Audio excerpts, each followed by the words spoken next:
In this video help, we're going to be talking about the billing tab and payment tabs. We'll start with the billing.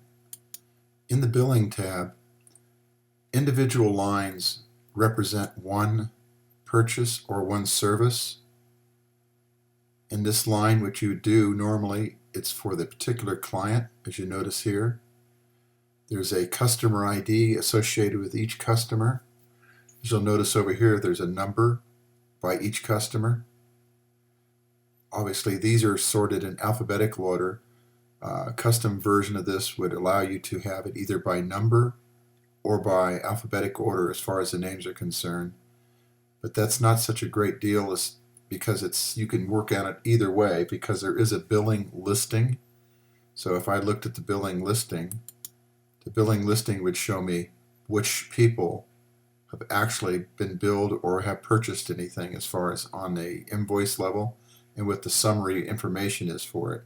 The quantities, the item cost, the tax, the subtotal, and the grand total for each one of those purchases.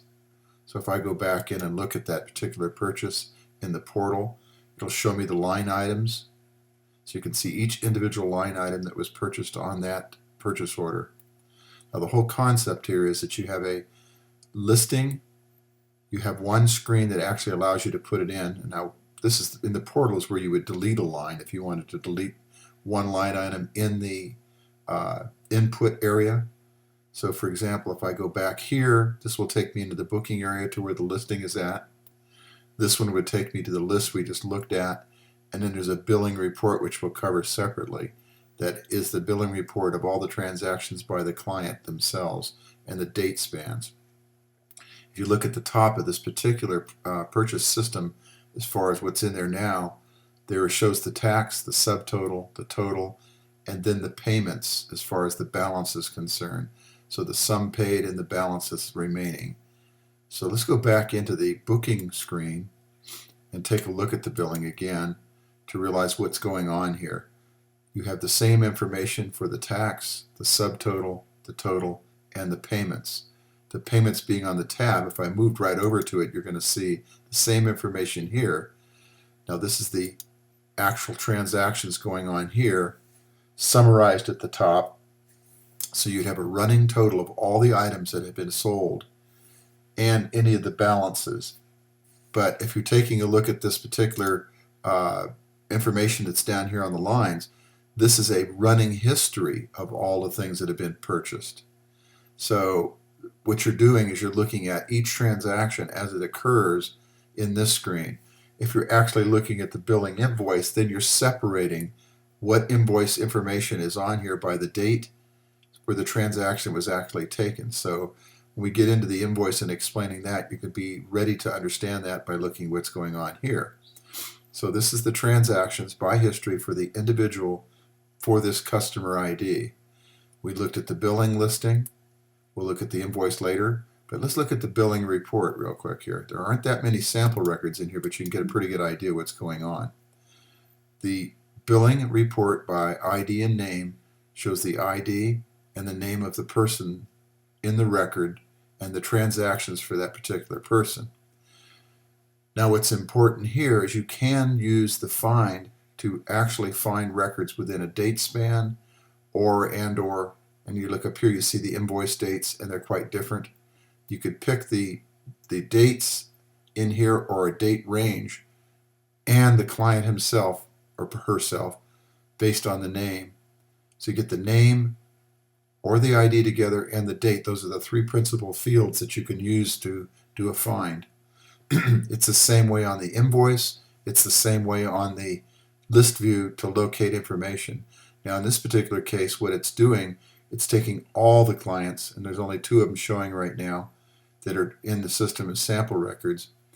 It's showing all the transactions for one, the next one by their ID number, then it's doing a sub-summary for each one of the clients, and then a grand summary for the report.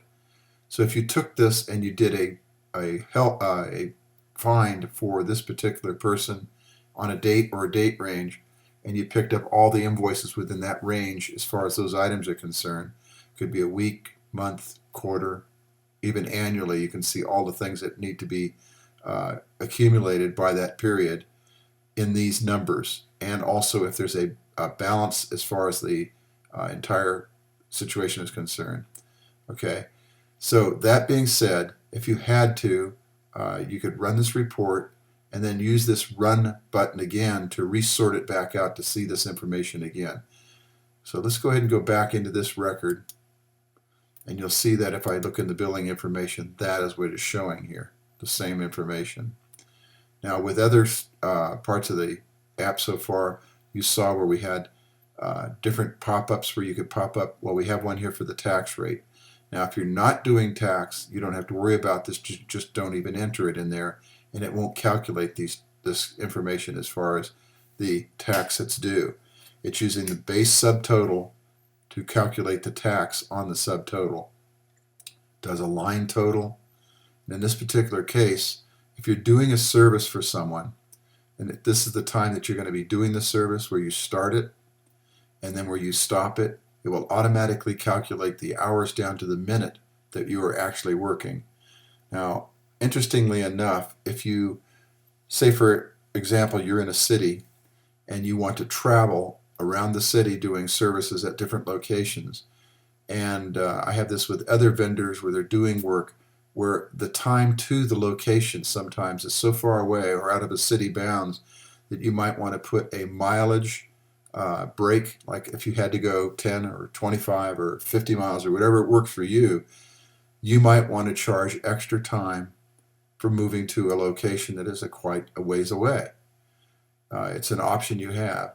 Well, if, for example, you're going to be there at the customer's location and your starting time is supposed to be 9 o'clock or say even 10 o'clock, and you put an extra half hour in there for travel that you're going to charge for travel time, it will, and then you get there and do the completion of your services, it would calculate the travel time to the location, and you could even put a travel time coming away from the location as an extra cost to you.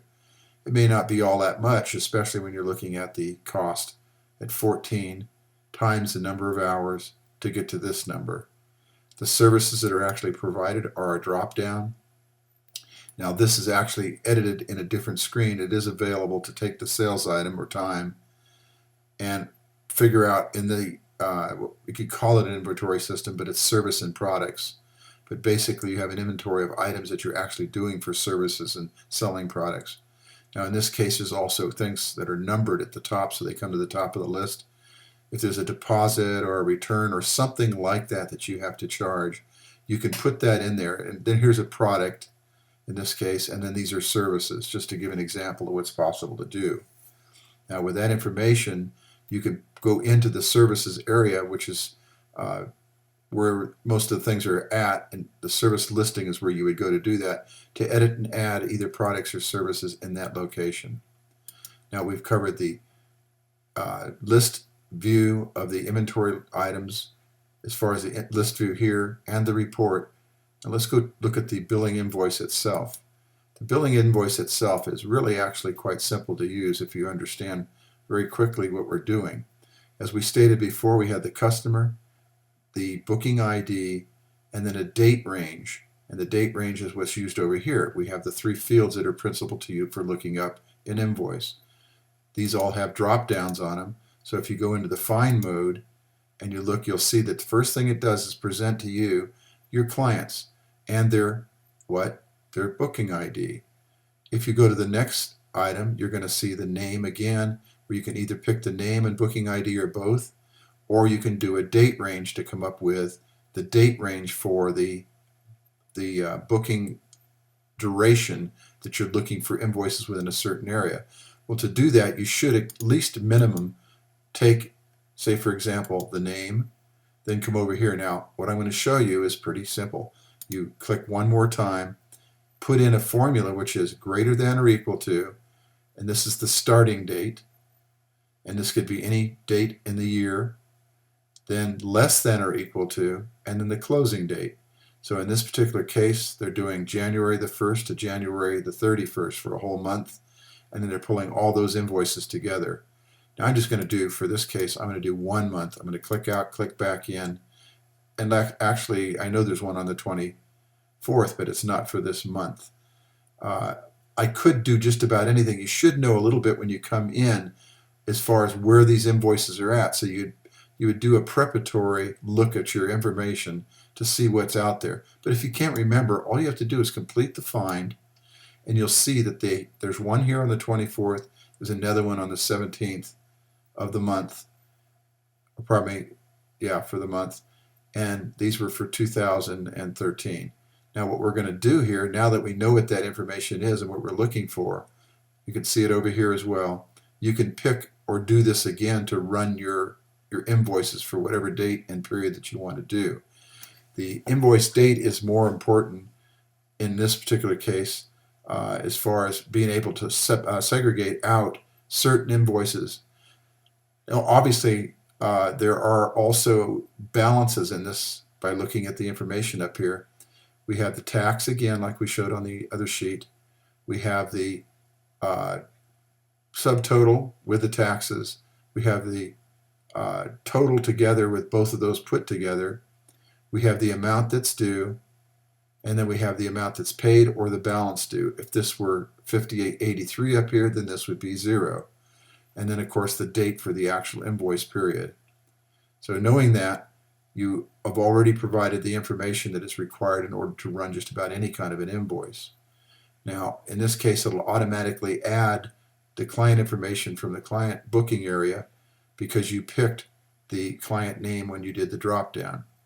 So in this particular case, let's play the game here. I can do this too. I can always just go ahead and put the date that's in the invoice by copying it and then putting it back into the system here. Now this information here, you do not want to edit it differently, meaning that you're not going to change any information here. You're just basically going to add the information when you're in the find mode. Okay. If you edit it here, it's going to also edit it in the actual input screen that we were looking at earlier, and it's going to modify the date spans, and you don't really want to do that. So let's go ahead and, by the way, I was mentioning earlier, these are still for the server, not for the FileMaker Go, or if you're using the runtime application for the desktop, you would not need these. Okay, let's go back using this arrow to go back to the booking area. And what we've covered here to this point is the input area and the information that we had for these reports. The next thing is to take the payment, and in the payment area, basically what you're going to do is you're going to put in the date of an actual payment that was made, the amount that's due, and the amount that was paid. That's going to leave you a balance. You're going to show how it was paid, either cash or whatever, and the last four in this case of the credit card or the check number, so you have that in your history records, how it was paid. Now this is important. Most people may not realize it, but there's situations where your clients get all messed up in their bookkeeping and may call you back to see how it was paid, or say that it was never paid, or maybe it was paid when it wasn't. You have now their credit number, last four of their credit card, or the last four of their check, so you can verify back to them which one of those they used. Now, if they didn't pay the whole amount, you would come in the next time that they actually made a payment and add the date. You would show the balance that was remaining down here. You would show the amount that was paid here, and then it would calculate the balance that's due again. You would show how it was paid, and then whatever the last four of the check or credit card was. There's a little bit of information down here that explains some of that. So this is really quite simple when you look at it. And then there is another place where you can pop off to go to the invoice, the billing invoice, the long one we were just looking at. If you have any questions, you can always get in touch with me by either email or Skype me. So if you have any questions, please do that. Thank you.